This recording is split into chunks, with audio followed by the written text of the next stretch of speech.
cet atelier est fait dans le cadre de la Journée mondiale contre les hépatites.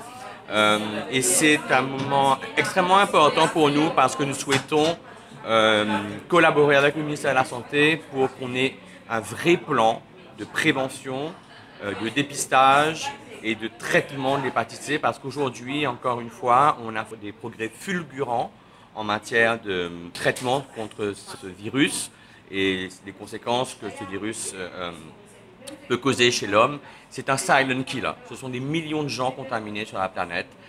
On parle de 4, 5 à 6 fois plus de personnes contaminées par les hépatites que par rapport au virus du sida, par exemple. Et c'est un virus qui est presque 10 fois plus transmissible que le virus du sida. Et pourtant, les gens ne semblent pas en avoir peur encore. L'information passe très très mal dans le grand public, alors qu'il existe aujourd'hui surtout des traitements pour guérir totalement d'une infection virale comme l'hépatite B ou l'hépatite C. Donc, et il y a même un vaccin pour l'hépatite B. Donc, il s'agit aujourd'hui de concentrer la volonté internationale émise aujourd'hui par l'OMS, la volonté de l'État d'avancer sur ces questions-là, la volonté des ONG et des patients qui ont absolument besoin de traitements qui ne sont pas encore disponibles de façon généralisée à l'île Maurice. Seule une petite poignée y ont accès et faire en sorte que ces médicaments révolutionnaires puissent arriver à Maurice dans les meilleurs délais pour juste sauver des vies. Pour l'instant, la seule chose qui soit disponible, c'est du test rapide pour l'hépatite C. On propose à ceux qui le souhaitent de pouvoir être testés à Maurice, chez nous, au ministère de la Santé aussi, c'est possible, mais on a un test rapide qui peut vous indiquer en une quinzaine de minutes votre statut, si vous êtes positif ou pas, pour l'hépatite C. Après ça, il manque des étapes.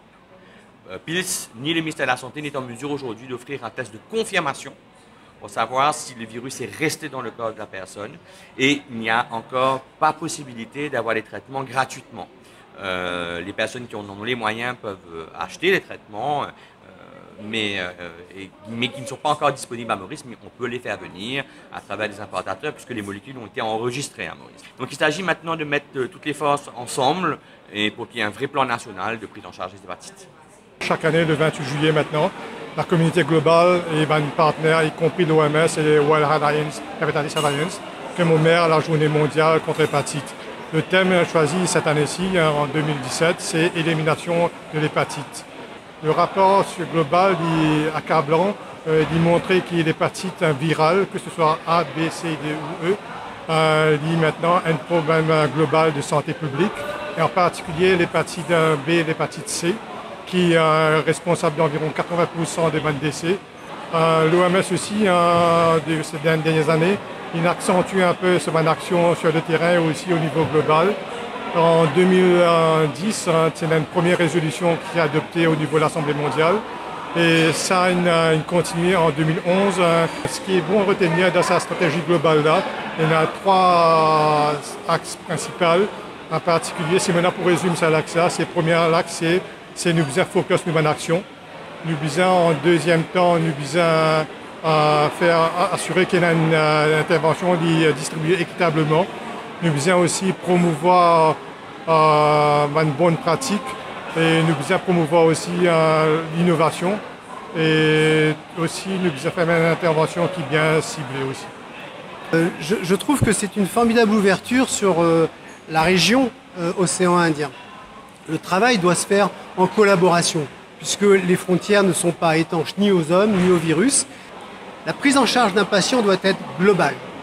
Elle doit se référer à son biotope et elle doit réduire la toxicité de ce biotope pour que le patient puisse se réintégrer de manière digne et totale.